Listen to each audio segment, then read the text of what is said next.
welcome to the spring series of Digit Debates. The debates continue. I am very pleased today to welcome Andy Charlwood, who is Professor of HR at the University of Leeds and one of our core members of the Digit research team. Before we go into Andy's talk, I also hope that you'll be able to join us for some of the other events happening in this series that include things around social media and the future of work, AI and job threats, and some of the digital divisions that are created by Helen Milner from the Good Things Foundation will be coming to talk about how we might overcome some of those. But today we're going to focus on HR analytics and how HR can adapt to AI. Andy is also a founding member of the HR analytics think tank. There are lots of links on the website. So with no further ado, Andy, let's hand over to you. Looking forward to hearing from it. Hello, everybody. I'll just start sharing my screen. Hopefully, we're not going to get any interruptions today. When I looked at this and agreed the date, I didn't realise it was half term this week because I forgot to write half term in my diary. So my wife's out at work and I'm at home with the kids, and my daughter has had a tooth pulled out this morning. So sort of lying on the sofa, sort of drugged up with painkillers.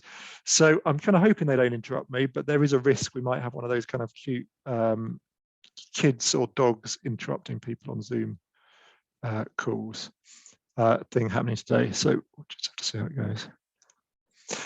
Okay, so can HR adapt to artificial intelligence? So the talk today is based around a paper that's just been published last month in the Human Resource Management Journal, and that's an open access paper, so you can just get it without a paywall without going through a paywall if you're interested in reading more about what I'm talking about today. And it's a joint work with Nigel Guinoli, who is at Goldsmiths, University of London.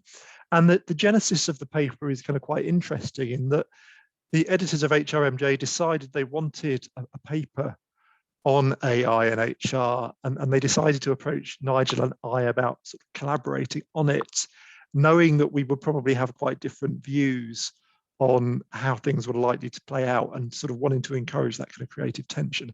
And Nigel's position, I hope you wouldn't mind me characterizing him like this, he's an industrial organizational psychologist by background, and takes the view that I think quite a few IO psychologists have, that actually, you know, a lot of human decision making is biased, and there are more scientific and rigorous ways of making decisions about how we manage people, and sees AI as a way of advancing a more scientific approach, and is therefore, you know, quite positive about it. While as I've come at this from more of a sociological background, informed by kind of labour process theory and the ways previous technologies have been introduced at work, where they tend to be introduced in ways which are quite often detrimental to workers. They increase effort, they reduce autonomy and job quality more generally. So I have sort of concerns. And in the course of writing this paper, we've kind of thought about each other's positions, and I've probably moderated some of my concerns, but Nigel's probably come a bit more concerned. So I'll take you through our ideas, and you can sort of see that in a minute. So an overview of what I'm going to talk about. What I'm going to start with some definitions. What are we talking about when we talk about AI and HR? What does that actually mean in practice? Is there more to it than hype? Because whenever you talk about HR technology, you get a lot of hype, because there are a lot of people out there trying to find funding for HR technology products, or trying to sell HR technology products. So you get a lot of hype. Is there more to it than hype? And we're going to argue, yes, there is. What do people worry about when they talk about AI and HR, particularly issues around bias and degradation of work? And the argument we make in the paper is that we can solve these problems, but there is a question mark about will we solve these problems, and I'll talk a bit about why that is. And then, you know, can we make AI in HR ethical, and what's the role of the HR profession in that? And, you know, is regulation going to help us out at all, is what I'll finish by talking about. And then we can kind of discuss and ask questions and things like that.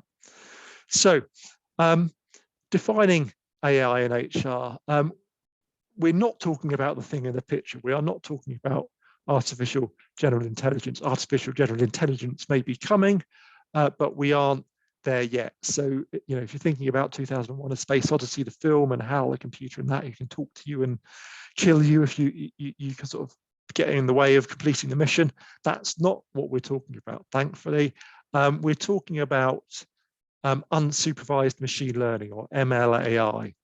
So this is where computers can learn how to do something commonly thought to require human intelligence by analyzing data without human intervention. And critically, they also improve their performance of whatever task it is they're doing at the time. And that's definition that's used by the UK government in the publication I linked to in the slides there.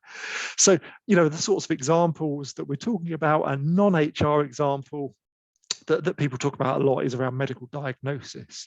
So particularly if you're looking to try and diagnose whether a cell is cancerous or not, you know, if you feed an AI enough images of cancerous and non-cancerous cells that are labeled about whether they're cancerous or non-cancerous or not, it's going to work out which is which, and it's going to get better at working out which and which the more data it sees.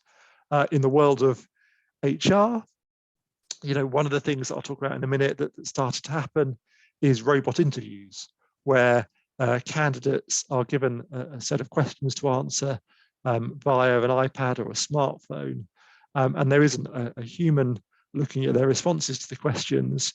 It's analysed by an AI, and an AI decides which are the ones who are more promising to send through to the human stage of the selection process.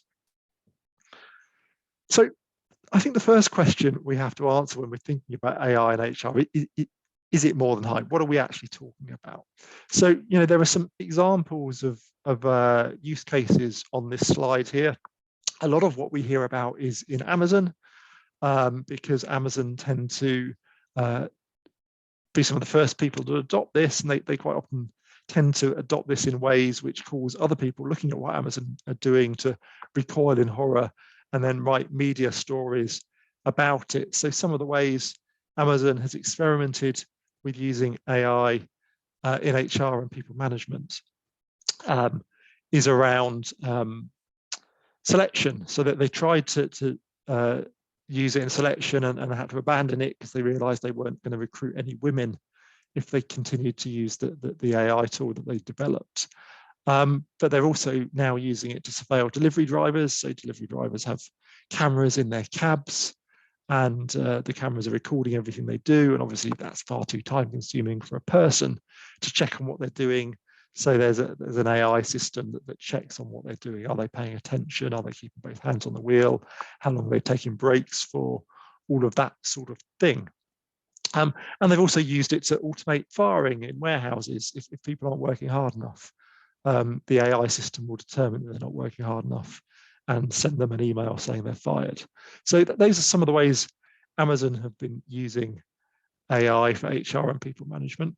IBM have also been doing this as well, and Nigel with Sherry Feinzig wrote an IBM sort of white paper on some of the things that IBM have been doing and some of the uses they found for it. And IBM make the claim that they've made about 100 million of savings globally by streamlining HR processes by using AI. So, you know, some of the things they're using it for is dealing with queries. So a lot of HR work is just someone needs to know how to do something. So they ask an HR advisor. And they've automated that through chatbots, making decisions about pay awards. That they've again used sort of AI to make recommendations to managers about who to award pay awards. So managers don't have to follow that recommendation, but they tend to. And the argument is that again, that was a very analytically labor-intensive process before, and that's become much less labor-intensive now. So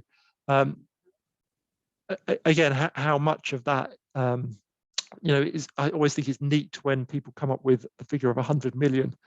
Well, it was 100 million and not 73 million, or not 102 million. So maybe it's not exactly 100 million, but they claim to have made quite large savings from employing AI. And again, Unilever are again using it in hiring, and we started to see this when I talk to students about this now. More and more of them have experienced robot interviews where the sort of first stage of interviewing that used to be done by a person is now automated. And what Unilever have done, they've worked with a company called HireVue, whereby they've said to HireVue, look, these are our existing recent graduate high performers. HireVue sort of records interviews with them. It feeds the interview data into the AI system, and that's the training data set, and then that predicts who's going to then be the good employees in the future, and that then goes through to who gets through to the assessment centre where they're evaluated by humans. There's also a lot of venture capitalist interest in AI and HR systems. So again, we talk about this in the paper, but Eightfold AI, Beamery are some of the companies that are attracting quite large amounts of money from venture capitalists to develop tools. And again, interesting to look at what Beamery in particular are doing. It's the same sort of thing that HireVue are doing with Unilever. It's around how do we make recruitment selection kind of more efficient? How do we find broader talent pools? So we don't just rely on sorts of people who respond to an advert. How do we go out anywhere in the world and find the people with the skills who could do particular jobs? And how do we then sort through all the people who could do the jobs from the applications in a kind of more efficient manner? So that's the sort of thing that it's being used for. And of course, at the moment, it's just being mainly used to make decisions about who to hire. But you can see in the not too distant future, it's going to be start to be used for sort of internal decisions around talent management promotion as well, potentially. So, I mean, the key thing is that at the moment, not many people are using AI in HR, but there are some use cases out there. And this is something that could change quite rapidly over the next few years. And I think that is why this is a good time to talk about the use of AI in HR, because this is at the point at which we get to perhaps influence what's going to happen. In a few years' time, things will be happening and path dependency will kick in. This is the point at which we can influence the direction of travel. So when people worry about this sort of thing, about the use of AI, what are they worrying about? And again, our next digit debate is looking at how AI is discussed on social media. So that'll probably go into some of this in a bit more detail. So do have a look out for the next digit debate and come along to that one. But the picture here is a screen grab from a tweet by James O'Malley. And James O'Malley is a sort of journalist who writes, among other things, about technology. And it's about another story, which is about the use of video interviews, robot interviews. And the tweet in response to that, there is literally no way this will not turn out to be racist. So the idea that if we start using AI to make decisions or recommendations around hiring, it's probably going to be, maybe biased against ethnic minorities who don't have white skin color, might be biased against women, might be class biases in it. And you can just see at the bottom of the picture the amount of support that tweet got on Twitter: 103,000 likes, 223 quote tweets, 21,000 retweets. So this is clearly an idea that resonates with people, this idea that if we start using AI in selection, decision making, or talent management, we need to worry about bias. And essentially the worry people have is that if machines learn from existing organization data, then they're going to reproduce and intensify existing societal biases, because we know that decision making within organizations is quite often subject to conscious and unconscious biases on the part of decision makers. We know from audit studies that people with ethnic minority surnames are less likely to get invited to interviews than people who have kind of typical ethnic majority surnames. We know that people with particular things on their CVs, particular educational experiences on their CVs, are more likely to be, asked to interview than others, and those things are related to things like social class. So we know there's lots of biases in human decision making, and if we just feed AIs the existing data from organizations, AIs are just going to reproduce those biases, and they're going to make those biases worse, because sometimes humans will make unbiased decisions or less biased decisions, whereas the AI will always reproduce the bias. And that's why Amazon had to stop using an algorithmic system in hiring, because they weren't hiring any women, and they suddenly realized, this is going to be getting us into all sorts of legal trouble. Now, the argument we make in the paper is, yes, lots of people are worried about this, but this is actually an eminently solvable problem. And the way that this problem is solved is essentially that, you know, anyone who knows what they're doing here is going to curate the training data you feed to the AI. You aren't just going to feed AI raw data. You're going to think about what are the things we need in the job, and we're going to feed the AI data that looks at what we need and doesn't take into account the things we don't need. So, for example, you know, the Unilever HireView case that I was talking about earlier, you know, they've been quite careful when they're selecting the people who are the training data, that they're a global business. They're taking people from all around the world with different accents, with different skin colors, different genders, so that there isn't bias in the training data. So, you know, you curate the training data to try and make sure it's not biased. And you think about what are the skills, knowledge, abilities, other characteristics you need for the job. And again, you make sure that you've actually got that in the training data. And then once you've curated the data set, you can do an initial you know, tests on experimental subjects, and you can test whether the model's producing biased results. And there are also, although, you know, AI is a bit of a black box, and that we can't really, it's like a bit like our brains. We know something's happening, but we can't watch the actual thing that's happening. There are other statistical and machine learning techniques we can use that will be similar to what an AI black box is doing, that will allow us to understand the recommendations or the decisions that the AI is coming to and why it's coming to those. And we can think about, are we comfortable with that as a basis for the decisions? And if we're not, well, maybe we need to change the training data so that we are comfortable. And I've put in a screen grab of a really interesting recently published article that looks at exactly this subject by Van den Broek and other colleagues from the Netherlands, where they did an ethnographic study of a Unilever HireView type system being developed. And some of the things that came out of that are really kind of interesting into understanding about how do we go about dealing with these issues of bias. And that there was an idea on the part of the developers that, you know, human decision making is biased, and we want to forget about all the biases in human decision making, and we trust the AI not to be biased because a machine can't be biased. So we just give the machine all the data and we let it work it out for itself.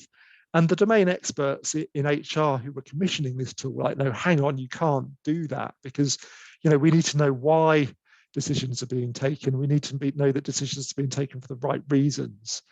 So they kind of unpicked all of the algorithmic decision making, and they iterated and they thought about the training data, and they came up with the system they wanted. So, you know, this is something that can be done. And if you're going to convince people that we should use it in HR, then this sort of thing is going to need to happen. So yes, bias is clearly a concern out there, but we think this is a concern that can be dealt with and is being dealt with.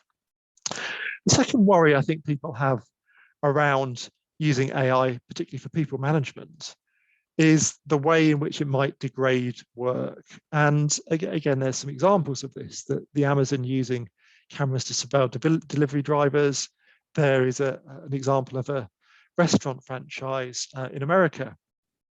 Obviously, restaurants have a lot of cameras in them. Bars have cameras in them for security purposes. So someone had the bright idea of, well, we can use all these cameras, take the feeds to an AI and use it to monitor staff performance. And, you know, there's a general concern from labor process theory, which is backed up by lots of historical and more contemporary evidence, that when organizations introduce new technologies, they're typically motivated by the idea that they can use the technology to save money. And you save money by having fewer workers, but you also save money by getting those workers to work harder and do a better job. And you do that by monitoring them and by checking whether they're working hard enough and they're doing things properly. And of course, if you start to feed all these camera feeds that exist in workplaces and microphones and other sensor data, then you can really intensify monitoring control. So workers are going to experience a loss of freedom and autonomy at work, what you might call digital Taylorism on steroids. Phoebe Moore's written about this extensively, really interesting work. So, historically, Taylor, the inventor of scientific management, wanted to kind of set workers' performance targets where they only got paid lots of money if they were working at maximum effort. Now, the problem with that system was always, how do you determine what maximum effort is? And you have to then rely on time and motion studies, and workers think up all sorts of dodges and way of tricking the time and motion engineers who are studying them with stopwatches and clipboards to make it look like a job is harder than it actually is, so that then when the time and motion study people go away, they don't have to work at maximum effort. And that was historically what happened in the manufacturing industry. Now, of course, if you've got this constant surveillance through AI taking data from cameras and microphones and everything else, then you have a sort of perfect surveillance system. And you can have that kind of really intense monitoring effort. You can require workers to work harder. You can direct them much more closely. And what we know about meaningful work is, if work's going to be meaningful, workers have to have a sense of autonomy and control over it. So if you have this monitoring, if you have this direction by AI systems, that's going to make work meaningless. It's going to take away the sort of moral reasoning we engage in at work. It's going to turn us into automatons at work, which might spill over into our behavior in society. And ultimately, this sort of thing is not just making work unpleasant for workers, it's having damaging impacts on society too. Now, of course, the solution to this is a bit hard. Well, on one hand, the solution is easy. We just don't do stuff like this. But then, how do we persuade people that doing stuff like this is a bad idea? And I'll come on to that in a minute. So the question we kind of pose in the paper is, these are solvable problems. There are ways of dealing with algorithmic bias. We can make moral decisions, ethical decisions about what we're going to use AI for. The question is, will we solve these problems? And here things become a bit more worrying, and this is where I kind of convinced Nigel to be a bit more worried and a bit more skeptical about some of what's going on.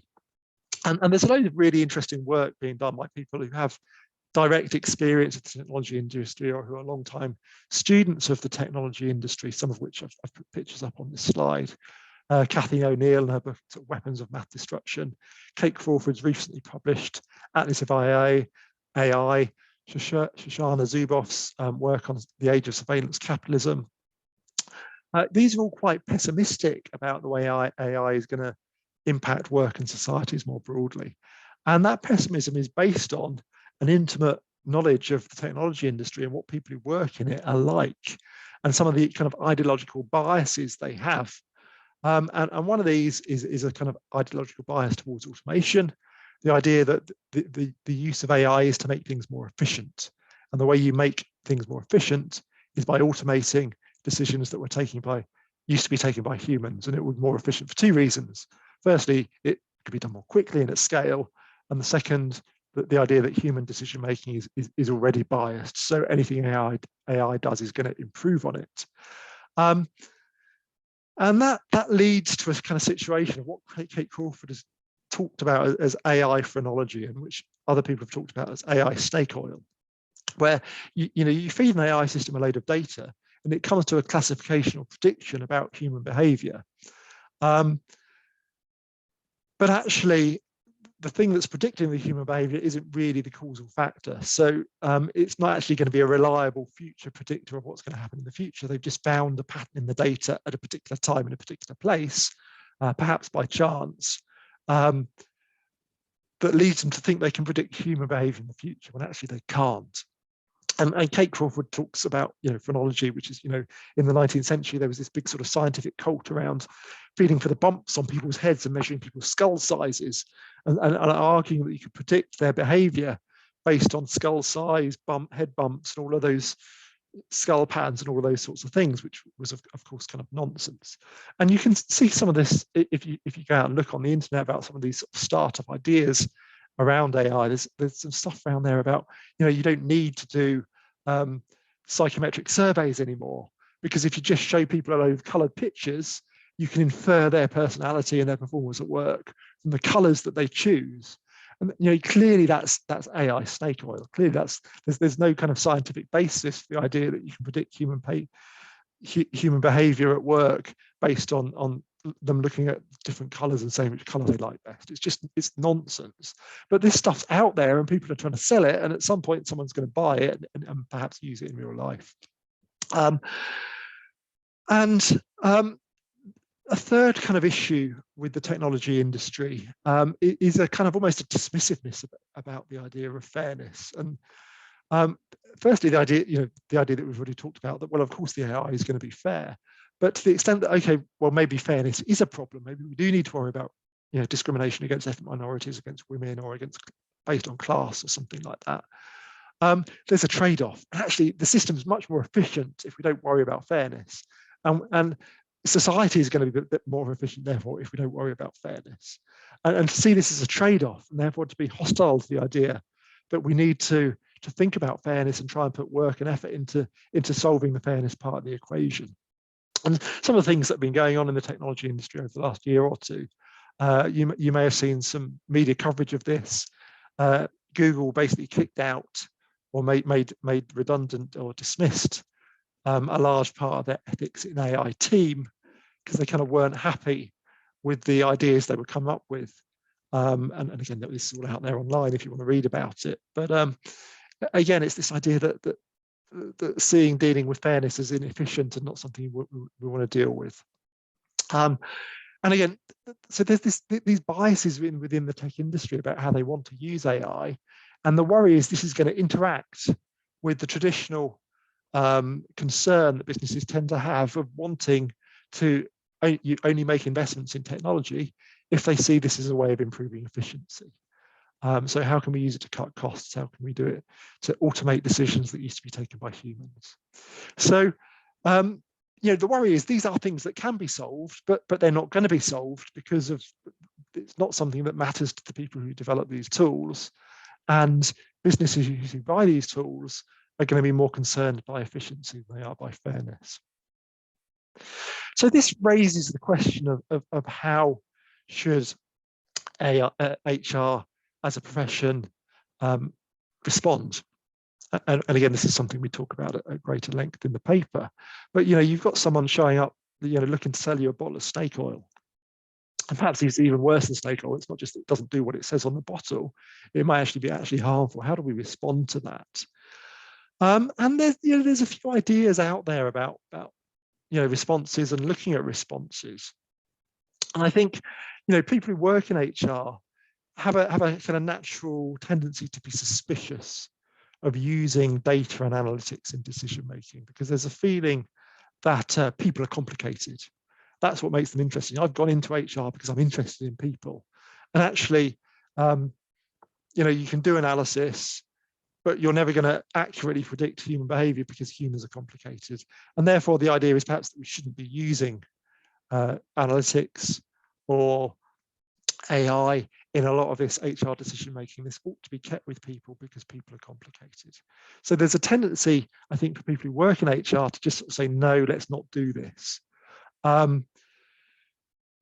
Because people are complicated. And of course, the pushback against that comes from the traditional industrial organizational psychology argument. We're not trying to predict everything about everybody. We're not going to try to predict with 100% accuracy. The argument is that if we take a scientific approach to this, we can make incremental improvements in human decision making that is going to be fairer and more efficient. So if you try and make the argument, I think that people are complicated, we shouldn't do this because it's not going to be perfect, that isn't going to be a convincing argument to people who want to take these ideas forward. So our argument is we need to think more about how can we use AI to improve human decision making rather than sort of saying, well, no, we should leave human decision making to humans completely. And the argument here is that if HR takes the approach that people are complicated, we shouldn't be using these sorts of tools to make decisions about people, that's kind of akin almost burying your head in the sand, because this is going to come, and if we don't engage with it, it's going to come in ways that are actually detrimental to the HR profession, to organizations, and to society. And the way it'll be detrimental to the HR profession is this is going to end up just automating a lot of HR work, and you're not going to have large parts of the HR profession there anymore because an AI is going to be doing it instead. But that's not the only way that HR can bury their head in the sand about this. There's some interesting articles that we reference in the paper that look at kind of responses by managers to these sorts of new technologies. And there's a kind of response to this of almost taking a PR type response, a public relations response. This stuff's being implemented. So we make the right noises. We say, oh, yeah, we need to think about how this is going to impact on our people. We need to take a balanced approach. But really that rhetoric of balance and fairness is just a cover for not really doing anything, of just letting the operations people and technologists get on with implementing this without really changing anything. So there's got to be, I think, meaningful engagement in this. So what does HR need to know about AI in order to be able to engage in a meaningful way? And Tobias Schultz, in a book chapter actually that we reference again in the paper, talks about big data literacy. And I won't get into too much detail about this because you can read what Schultz has got to say himself, and I think he's on the money on this. We don't have to learn how to do the coding. We don't have to learn how to do the analysis. We don't have to become statisticians or data scientists, but we need to understand enough about what those people do and what those skills are to understand the basis of the claims being made. So, theoretically, at a theoretical level, what is computation? How does an AI system work? What are the statistical tools that are going on in the background of the AI? What are the things we can use statistics and make causal inferences about legitimately, given the type of data we've got? And really importantly, critical thinking, because what any AI system or any analytical system or any modeling is trying to do is it's trying to come up with an imperfect model of a human system. And, David Box, the statistician, famously said, all models are wrong, some models are useful. And that's going to be the same for AI models as it is for any model. So, how do we have a useful model? And the building block of a useful model is critical thinking about the human activity that you're trying to model. And when you can understand what the system is, you can start to think about what's the data we need to curate to be able to feed to the AI, to be able to represent that human system in a useful way. So big data literacy. What's computation? What are the principles of statistics? What can we legitimately infer from statistics? What can we make? How do we make causal inferences? How is the AI making causal inferences? And how do we think systematically about the organizations we work in, about the human systems and processes within those organizations, in order that we can think about what data do we need for a system to be able to come up with a useful model. And if people who work in HR can get their heads around that, which is complicated but not impossible, you don't have to go away and do a 3-year degree in computer science or anything like that. It's really about critical thinking. Then we can all kind of start to understand what ML/AI can realistically do, and the things and the types of data that we need to be able to feed to ML/AI in order for it to be able to do it in a way that's sort of unbiased, doesn't degrade work. And that then leads us onto the process of implementation, and can we make AI ethical? And again, there's some really good resources out there on this. Some of the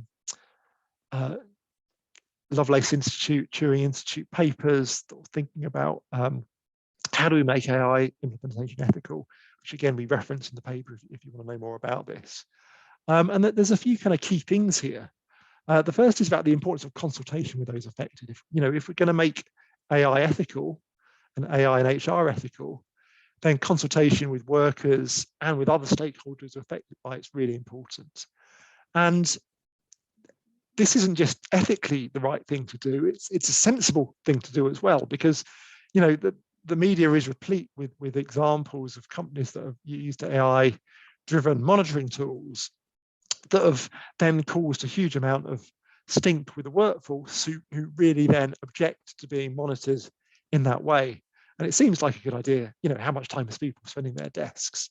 But once you tell people, we're going to be recording how much time you spend at your desk and how many keystrokes you're making and analyzing all that sort of stuff, people have a reaction against it. And, I think that the Daily Telegraph tried to introduce this sort of system for its journalists before the pandemic happened, and had to abandon it very quickly when it attracted lots of complaints. So talking to those affected, working out, is this something people feel comfortable with? Why do they feel comfortable with it? Can we solve the things that stop them making feel uncomfortable? Is going to make for systems that you can actually use rather than things you buy and then have to abandon because people don't like it. There's also this idea that if you buy a products that are developed by diverse teams are going to have thought about a lot of this sort of stuff already. If you go to a company that's full of sort of white male tech bros, they're probably not going to be concerned about issues of bias. But if you go to a team which is diverse, then they're more likely to have thought about that and have ideas about how to deal with it. And again, drawing on HR domain expertise, because HR are the people who know the organizations, they know the people within them, and they've got they already have this role as the kind of legal guardians. That their job is to stop managers doing things that are going to end the company up in an employment tribunal. So drawing on that expertise is again important for making AI ethical. And this is why it's important that HR get involved, because it's their expertise that can make AI and HR ethical, and it's their expertise that can make sure that employee voice is heard and taken into account.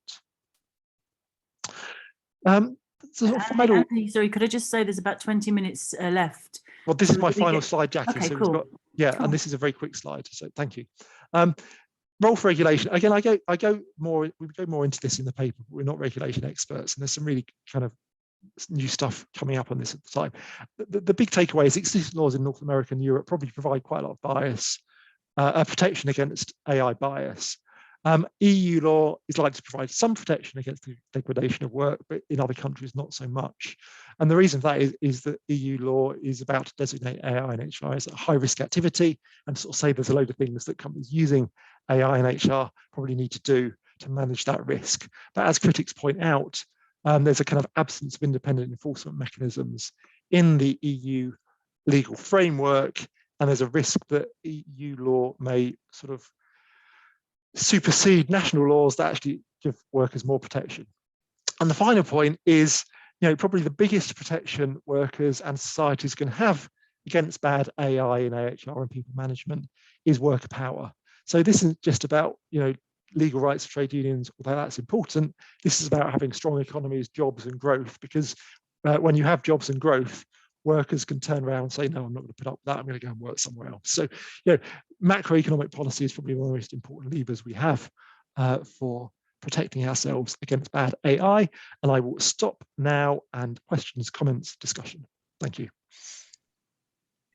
Brilliant. Thank you very much, Andy. Well, first of all, if anybody has any questions, please raise your hand, or you can put it into the chat.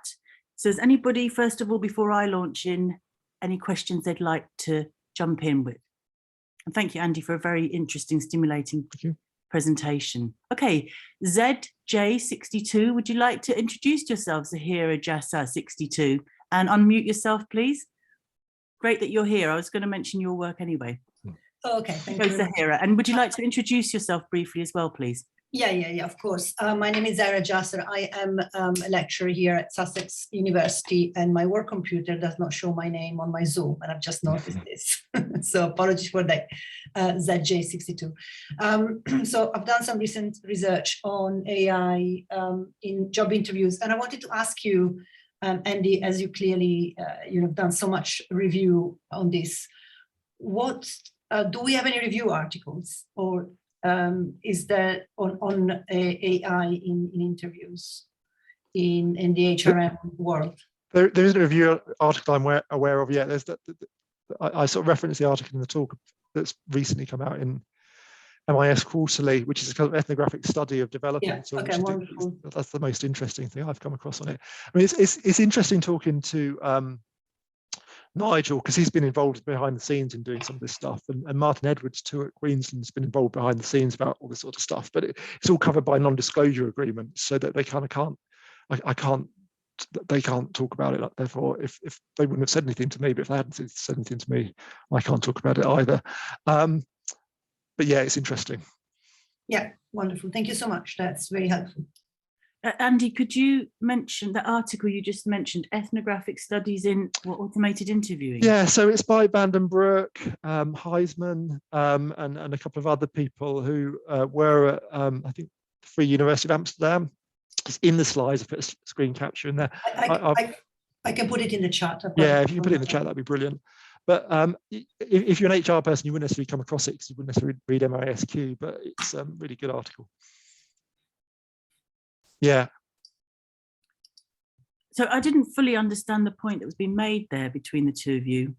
Sorry if I'm being a bit dense here, but there is not yet a review in HR and world of this kind of interviews.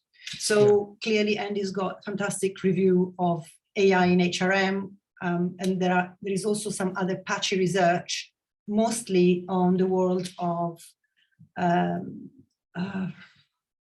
algorithms and machines. In fact, there is about this, but not yet in the HRM world. Yeah. Okay, there's a lot of comments coming in the chat as well. I've also put a link in the chat to some recent work Zahira and Dimitra and others have done on the effects of AI automated interviewing that's been published in Harvard Business Review as a kind of critical perspective on the people who have been interviewed, how dehumanizing they feel it is. And I had one particular student came to me, I said, how did you get on with your interview? And she said, well, 6 months later, I got feedback from somebody who phoned me up and said, would you like feedback on your interview that you didn't get? And she said, yeah, what is it? And she said, well, you basically lack any integrity. So I said, oh, and she said, well, why? And she said, I don't know, it's what the computer said. So I just thought I'd tell you, which was completely, absolutely awful. This student was particularly brilliant. Anyway, there's links to Zahira's stuff there. Let's pick up on some of the chat here as well, because I've got other questions. But so Aislinn Kelly-Lith, you commented here on, you've written something on legal regimes. Would you like to tell us what you want to say there? And after that, Donald Hislop has also got some points he's made in the chat. So let me bring you guys in first of all. So Aislinn, and tell me if I pronounced it wrong. Yeah, that's fine. It's Aislinn. Lovely to meet you all. I work with in a project at Oxford, which is the iManage project. Camera on?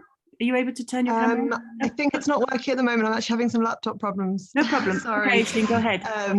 But yeah, I'm working in a project at Oxford run by Jeremiah Adams-Prassel. It's on algorithmic management, basically.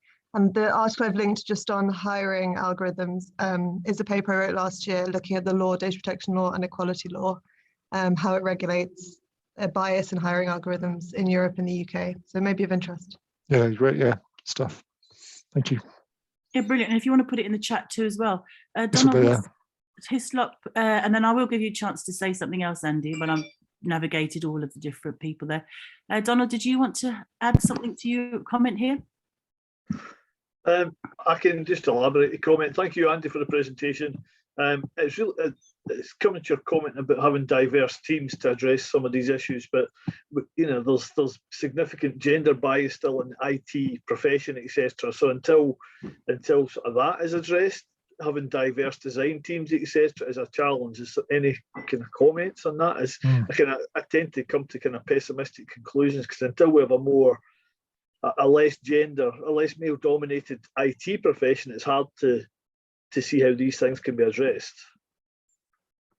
No, yeah, fair to be pessimistic. I agree. Yeah. Okay, is that the answer?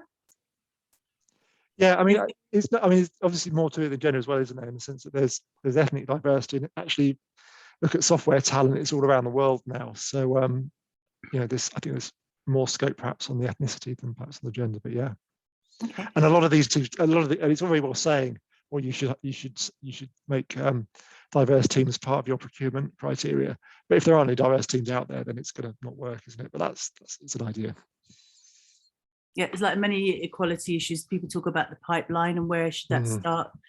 Aislinn, can you put a link to your publication in the chat? It's there already, Jackie. Oh, is it? Thank you. Yeah. I had there's an SSRN version I'll put in as well, just in case, because it's open access.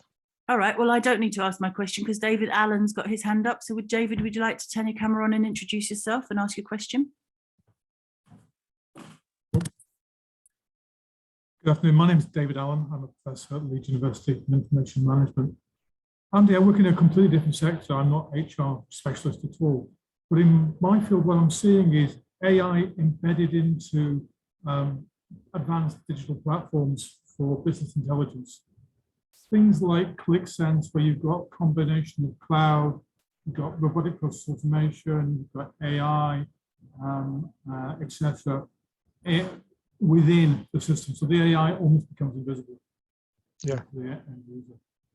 And there's all sorts of issues coming out around self-service, for example, autonomy, as well as the complexity of deployment, where you've got both these new platforms being deployed within AI embedded within them, but also legacy systems being used at the same time. I'm wondering, in HR, are you seeing similar sort of things emerging in terms of use, or are you seeing these standalone applications where you've got the automated RPA with AI for the interview? Yeah, so I mean, a bit of both. I mean, I think when IBM are talking about making 100 million of savings, they're mainly talking about introducing AI into back office processes that are part of their HR systems. If you think about if you're making an expenses claim, or the processing of that around payroll, for example, sort of suddenly becomes automated. You just upload a picture of it, and the accounting payroll team sort of doesn't need to do anything anymore. I mean, the sort of specific HR information system software, the big SAP, the Oracle, it's not clear what they're doing yet. I mean, I know someone in SAP was sort of trying to get out of them what they were doing, but they were a bit vague, which made me think that perhaps they're not really doing a lot yet. But you've got a lot of sort of startups. So there's a lot of, some of the companies that I sort of mentioned in the slide earlier, Beamery and others are the sort of startups in this space getting a lot of venture capital funding. So where that goes, who knows? Whether you can think of this as something that's going to get brought up and integrated into the big HRIS system, or it might sort of supplant the HRIS systems, or it might not go anywhere because people were too worried about the legal risks to use it. But there's a lot of startup activity in this space. And again, a lot of it is just clearly bad ideas by people who don't understand anything about HR and don't understand any of the legal risks, who are being funded by a venture capitalist who also doesn't understand anything about HR or any of the legal risks. So we're probably just going to die off. But it's whether that takes root and grows is the interesting question at the moment. Great, thanks very much. Odul, can I hand over to you? You've got your hand up. Thank you, Jackie. Thank you, Andy. Wonderful as always. So I have two questions. You're a sociologist, but you do quantitative work. I wonder if you feel there is sort of an inherent bias in programming-based sort of use of applications of HR towards OB psychology, and that if there are limits on like sociological interpretations or use of these technologies. So that's like a high order question. Just because of the way it needs to be programmed with the use of variables, et cetera, and it doesn't lend itself to this thick description, contextual knowledge, that sort of thing. And on the other sort of side, you talked about labor process, so not to throw a post-structuralist ball at you, but what about the performativity that you feel this AI might engender, in that maybe we'll just learn what the AI picks up on? Already our employment office at the uni is doing this for student CVs and interviews. So can we get back at AI, sort of learning how it thinks and sort of playing its game? Yeah, I think both really interesting questions. I mean, this is a kind of hot topic in AI research, actually, this idea about causal machine learning and causal AI, because of course what these methods were developed to do was to make classification and prediction. You don't necessarily know why they're making a classification or prediction, and that's fine if you're doing marketing analytics, because you just need to know which website gets the most clicks, the most sales. But if you're making decisions about people, you need to sort of have a basis for the decision and be able to defend it legally and all that sort of thing. So you kind of need to understand the causal process. Now, actually, within the AI machine learning world, there's been a big shift towards causal AI in the last few years. People like Judea Pearl, his work, he's sort of popularized a lot of this. And his starting point is you always need to start from domain knowledge. So you always need to have that thick description to work out what's going on.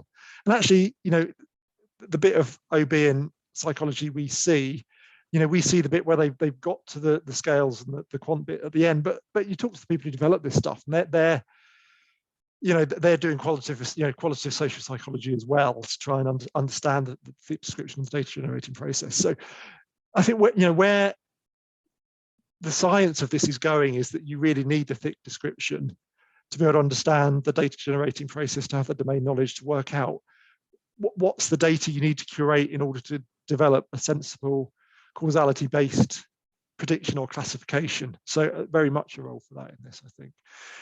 Second question was, yeah, are people gaming the system? Yeah, so again, difficult to know how much of this is going on, but you know, we came across some articles. In Korea, there's a service now where they coach people on how to do robot interviews so that they don't come across as not having integrity.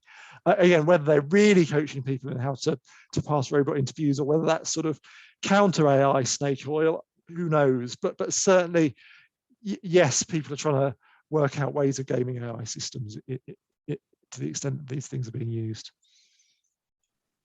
Great. Thank you very much. Jana, would you like to turn on your camera and ask your question and introduce yourself briefly? Hi everyone, I'm Jana Javornik. I'm Andy's colleague when I'm at Leeds. Andy, really interesting presentation. Thanks a lot. I do have a slightly different question though. And I wonder, what role do business schools have to play in all of that?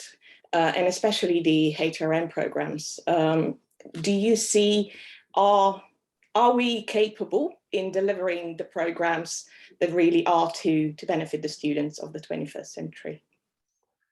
I think that's a kind of open question at the moment. I mean, obviously, you know, I'm trying to develop courses and programs in this sort of stuff, but whether it's working or not, I'm not quite sure yet. I mean, one of the things I say to students at the start of the program I teach on analytics and HR, you know, McKinsey did a Venn diagram a few years ago where they talked about business skills and analytical skills and sort of engineering skills that you need to kind of do analytics. And the point the Venn diagram makes is there's nobody with all three sets of skills. And I think what business schools can do is what McKinsey talk about, data translator roles. You know, how do you bridge the gap between people who've got technical skills and people who are managers to kind of, you know, think systematically about what an organization is doing, what people are doing in an organization, to work out whether this is a problem that's amenable to analytics or an AI solution or not. How well we're doing that, yeah, I don't know. We're trying, but we'll see how well it works in the next few years.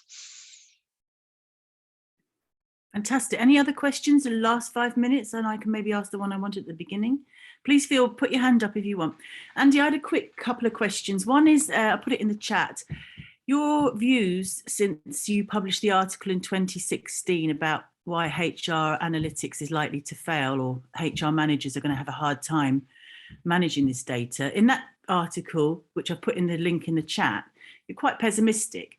Now you seem to be really optimistic. So what's changed? Is it the pandemic has mellowed the view? I wouldn't say I was really optimistic. I mean, I think if you read the paper, that, you know, it's all kind of, you know, these are problems we can solve, but we may well not solve them.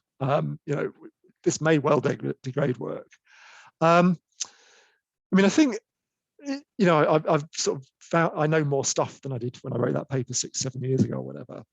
But also that, you know, the talk today is a collaboration with Nigel Granoli, and Nigel was quite kind of, was initially much more gung-ho than me, and I had to sort of, and the first draft of the article, me saying this is going to be terrible and him saying it's going to be great, and we had to sort of find a way of how do we reconcile our positions. And actually I had to think about, well, I'm saying it's going to be terrible and AI can't do all this sort of stuff, but actually it probably can do some of it. You know, yes, I have to accept that, yes, that there are ways of solving these sorts of problems. So that's sort of tempered my pessimism. But you know, and I think, you know, Kate Crawford's book on the Atlas of AI is a great book. But I think, which I was initially completely won over by, that when Nigel and I discussed it, you know, the view she takes is, and others like Cathy O'Neill, is that what the technology industry are kind of engaged in, whether they realize it or not, is kind of ideologically project to change societies through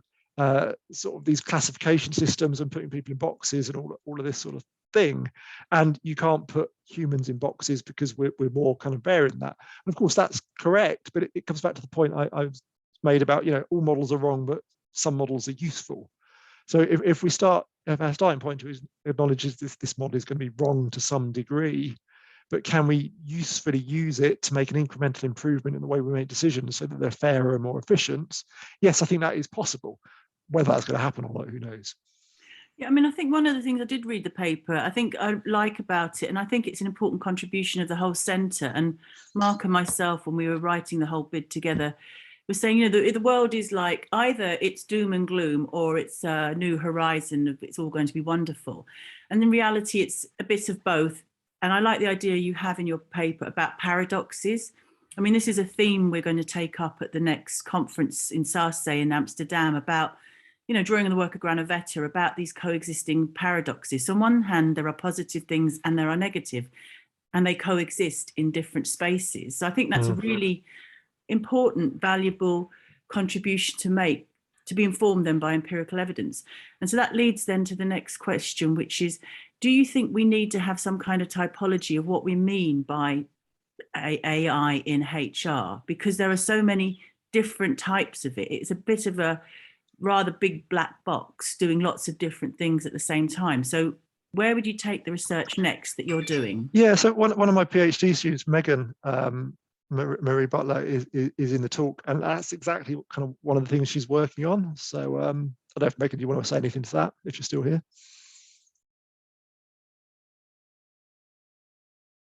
She may have left. She's not here.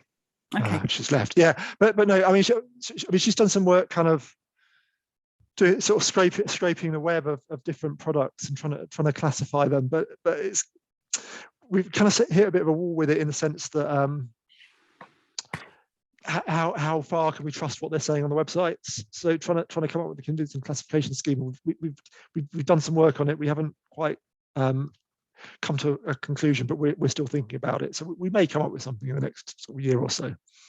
Cool. Good. Well, as we're coming up to the hour and being conscious that some people have to go, first of all, I want to thank you, Andy, for a great presentation. I want to thank also the audience for jumping in with lots of very, very interesting questions. It's also great to have lots of links to each other. Aisleen has also put in the chat, if you want to join the Law AI Group's discussion, get in contact with her. Can I also encourage you to fill in this little questionnaire you've got so we can help monitor how useful these debates are. And also to draw attention to next week, we will have Daria Gura-Seca from Germany, who will be looking to talk about how social media are presenting the future of AI using different new methodological methods to understand how those types of debates are going on. And later in this term, we have Will Hunt and Chris Warhurst and Sudeepa from Warwick talking about whether it's a threat to jobs, and based on some research they did with the CIPD. And then we'll have, as I mentioned, Good Things Foundation talking about the nature of digital divide. So there'll be the good, the bad, the ugly, and the very beautiful all on show this term. So we hope you'll join us for that.